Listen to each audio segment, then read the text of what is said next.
شروع اللہ کا نام لے کر جو بڑا مہربان نہایت رحم والا ہے۔ اور کہتے ہیں اگر تم سچ کہتے ہو تو بتاؤ یہ قیامت کا وعدہ کب پورا ہوگا؟ کہہ دو کہ تم سے ایک ایسے دن کا وعدہ ہے جس سے نہ ایک گھڑی پیچھے رہو گے اور نہ آگے بڑھو گے۔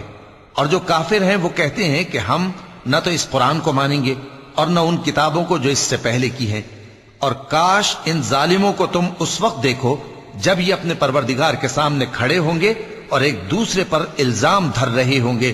جو لوگ کمزور سمجھے جاتے تھے وہ بڑے لوگوں سے کہیں گے کہ اگر تم نہ ہوتے تو ہم ضرور ایمان لے آتے۔ جو لوگ بڑے بن بیٹھے تھے وہ کمزوروں سے کہیں گے کہ بھلا ہم نے تم کو ہدایت سے جب وہ تمہارے پاس آ چکی تھی روکا تھا؟ نہیں، بلکہ تم ہی گناہگار تھے۔ اور کمزور لوگ ان بڑے لوگوں سے کہیں گے نہیں، بلکہ تمہاری رات دن کی چالوں نے ہمیں روک رکھا تھا جب تم ہم سے کہتے تھے کہ ہم اللہ سے کفر کریں اور اس کا شریک بنائیں۔ اور جب وہ عذاب کو دیکھیں گے تو دل میں پشیمان ہوں گے اور ہم کافروں کی گردنوں میں توق ڈال دیں گے۔ بس جو اعمال وہ کرتے تھے انہی کا ان کو بدلہ ملے گا۔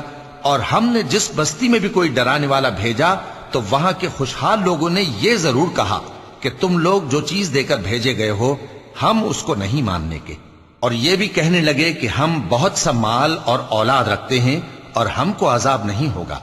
کہہ دو کہ میرا رب جس کے لیے چاہتا ہے روزی فراخ کر دیتا ہے اور جس کے لیے چاہتا ہے تنگ کر دیتا ہے، لیکن اکثر لوگ نہیں جانتے۔ اور تمہارے مال اور اولاد ایسی چیز نہیں کہ تم کو ہم سے قریب کر دیں۔ ہاں، ہمارا مقرب وہ ہے جو ایمان لایا اور عمل نیک کرتا رہا۔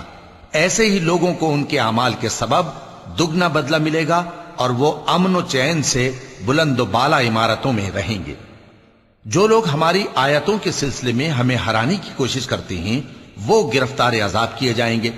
کہہ دو کہ میرا پروردگار اپنے بندوں میں سے جس کے لیے چاہتا ہے روزی فراخ کر دیتا ہے اور جس کے لیے چاہتا ہے تنگ کر دیتا ہے، اور تم جو چیز خرچ کرو گے وہ اس کا تمہیں عوض دے گا۔ وہ سب سے اچھا رزق دینے والا ہے۔ اور جس دن وہ ان سب کو جمع کرے گا پھر فرشتوں سے فرمائے گا کیا یہ لوگ تم کو پوجا کرتے تھے؟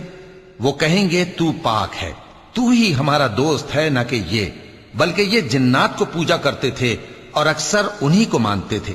تو آج تم میں سے کوئی کسی کو نفع اور نقصان پہنچانے کا اختیار نہیں رکھتا، اور ہم ظالموں سے کہیں گے کہ اب دوزخ کے عذاب کا جس کو تم جھوٹ سمجھتے تھے مزہ چکھو۔ اور جب ان کو ہماری روشن آیتیں پڑھ کر سنائی جاتی ہیں تو کہتے ہیں یہ ایک ایسا شخص ہے جو چاہتا ہے کہ جن چیزوں کی تمہارے باپ دادا پرستش کیا کرتے تھے ان سے تم کو روک دے۔ اور یہ بھی کہتے ہیں کہ یہ قرآن محض جھوٹ ہے جو اپنی طرف سے بنا لیا گیا ہے۔ اور کافروں کے پاس جب حق آیا تو اس کے بارے میں کہنے لگے کہ یہ تو کھلا جادو ہے، اور ہم نے نہ تو ان مشرکوں کو کتابیں دیں جن کو یہ پڑھتے ہوں، اور اے نبی صلی اللہ علیہ وآلہ وسلم نہ تم سے پہلے ان کی طرف کوئی ڈرانے والا بھیجا۔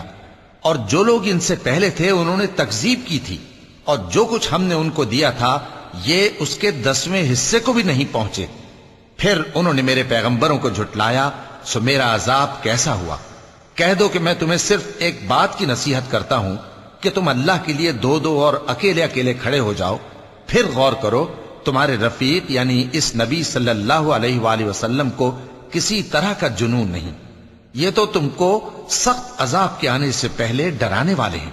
کہہ دو کہ میں نے تم سے کچھ صلہ مانگا ہو تو وہ تمہارا، میرا صلہ اللہ ہی کے ذمے ہے اور وہ ہر چیز سے خبردار ہے۔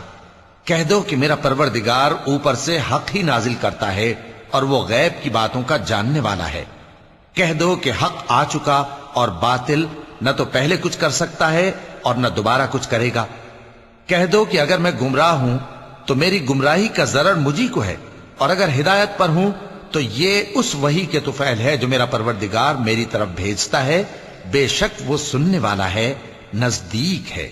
اور کاش تم دیکھو جب یہ گھبرا جائیں گے تو عذاب سے بچ نہیں سکیں گے اور نزدیک ہی سے پکڑ لیے جائیں گے، اور کہیں گے کہ ہم اس پر ایمان لے آئے، اور اب اتنی دور سے ان کا ہاتھ ایمان کے لینے کو کیسے پہنچ سکتا ہے، جبکہ پہلے تو اس کا انکار کرتے رہے اور بن دیکھے دور ہی سے اٹکل کے تیر چلاتے رہے، اور ان میں اور ان کی خواہشوں میں پردہ حائل کر دیا گیا، جیسا کہ پہلے ان کے ہم جنسوں سے کیا گیا، وہ بھی الجھن میں ڈالنے والے شک میں پڑے ہوئے تھے۔